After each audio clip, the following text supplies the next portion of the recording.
Hi, dear fans, friends, and subscribers. Welcome to the Monday's Cricket Happening Show broadcast today with your host Ram. Well, as far as today's cricket happenings goes, we will have a look at the Sri Lankan squad that has been announced for the ODI series, the five-match ODI series, which is coming against South Africa.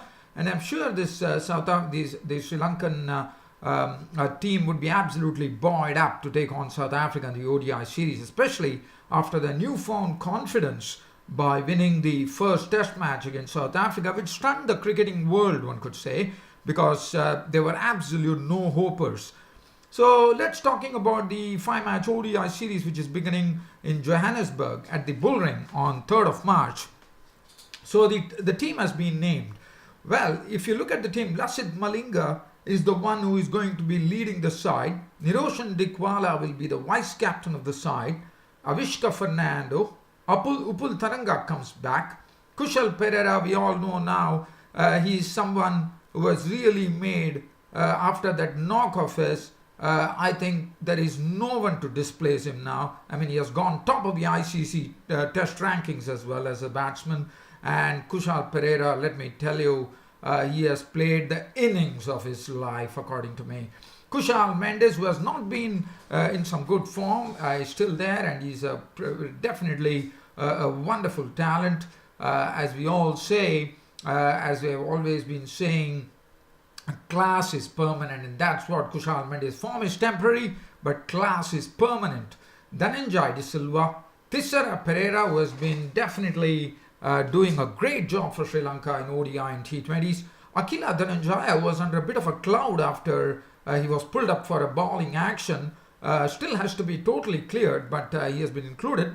Angelo Pereira, who became the first Sri Lankan player, or in fact, not only a Sri Lankan player, in first-class history, Angelo Pereira is the one who actually hit double centuries in both the innings of a first-class match, and this has never been done in the past by any person in the history of cricket. Angelo Pereira. Oshada Fernando has, after his very good showing in the in the first test match, is also got a post in the ODI squad as well. Now the very interesting inclusion is of Kamindu Mendes. Now Kamindu Mendes, let me tell you, he is an ambidextrous spinner. So what he does is orthodox left arm orthodox spin, but with the same hand he can also bowl off break. So he is a sort of a multi-dimensional bowler, and he will be a sort of, to me, for South Africa, it would be something new for them to watch out, I would say. Coming to Mendes, left arm orthodox, and he also bowled right arm off spin. So, and Priyamal Pereira is the new cap in this Sri Lankan squad.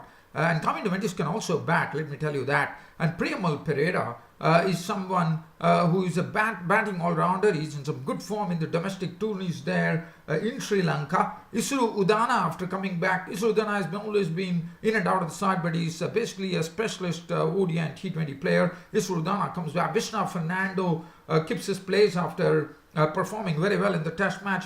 Vishwa Fernando. Kasan Rajita is another very good ODI and T20 specialist bowler. Kasan Rajita. Lakshan Sandakan. Lakshan Sandakan is the unorthodox, the Chinaman bowler. Now, if you look at the squad there, Avishka Fernando, Upul Taranga, Dhananjaya, Angelo Pereira, these are the ones which I talked about. Now, it's probably for many it would be a bit of a surprise, but I'm not the least surprised by that, because Dinesh Chandimal really didn't fare well in Australia. He has lost his place not only as the captain of the Sri Lankan side, not only as a player in the test side, but also lost his place in the ODI side as well. So he has been dropped. Danushka Gunathalaka has lost his place. Now, Ashila Gunaratna was a bit of a surprise. Dasun Shanaka was a bit of a surprise for me, because Ashil Gunaratna and Dasun Shanaka and Sakugge Prasanna are the ones who actually made their tour to New Zealand, and really I thought they played well. So one was a bit surprised that Ashila Gunaratne, Dasun Shanaka and Sakugge Prasanna have lost their places in the Sri Lankan side. Now one does not know whether Sri Lanka is doing some experimentation here before the World Cup 2019 takes place. It's quite possible that they are trying to try a few players and see whether what works out. It is quite possible. Dushmanta Chamira, Nuwan Pradeep and Lairu Kumara also don't find a place in the ODI scheme of things. So that is the team composition as far as the Sri Lankan team is concerned for the 5-match ODI series which is coming up against South Africa. Now we'll have a look at some cricket news here. Let's have a look at some cricket news. The cricket news which is coming in from the West Indies. None other than swashbuckling, great ODI opener, none other than Chris Gayle, the left arm swashbuckling player from the West Indies.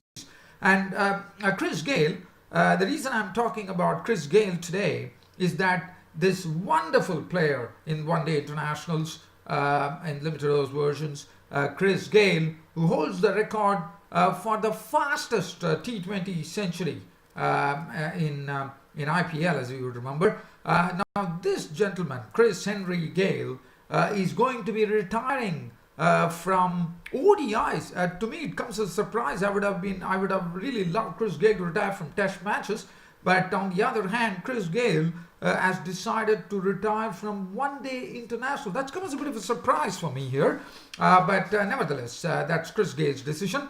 So Chris Gayle has decided that he's going to retire from one-day internationals after the World Cup 2019. So let me tell you, 2019 World Cup, everyone watch out for this man. Chris Gayle is playing his last World Cup, as we all know, and he could be a dangerous customer for the opposition. He already is a dangerous customer, but I'm sure this being his last World Cup, Chris Gayle is going to be absolute dynamite, according to me. And West Indies would be greatly strengthened with Chris Gayle actually Chris Gayle coming in and playing his last World Cup. The Big Bash, as I said yesterday, we talked about it, that it ended with Melbourne Renegades getting their first ever title under their belt. Now, Harry Goodney, who has been the England seam bowler, who has been doing a very good job. Yesterday, he did a good job against the Stars as well in the finals by really throttling them. He has not only got the, he came into the Big Bash League. That is because of his performances. Now he's ready to. He has been snapped up by the Pakistan Super League and also by the Indian Premier League. So definitely Harry Goodney has a lot to offer to cricket. And then one thing which is probably a bit hurting for Pakistan, especially with the World Cup coming in. As you know, Mohammad Hafiz actually hurt his elbow while doing a bit of fielding in that particular match, and Hafiz is already and probably one could say he won't be playing Pakistan, so I don't think they will risk him because if they want him for the World Cup. But now not only that, Mohammad Hafiz, such an experienced person, probably would have played his last World Cup, according to me. He's also in doubt after the hand injury he suffered in the Pakistan Super League. So definitely a lot to think for Pakistan as well. And one is really looking forward to the World Cup 2019, which will be coming with all its razzmatazz, according to me.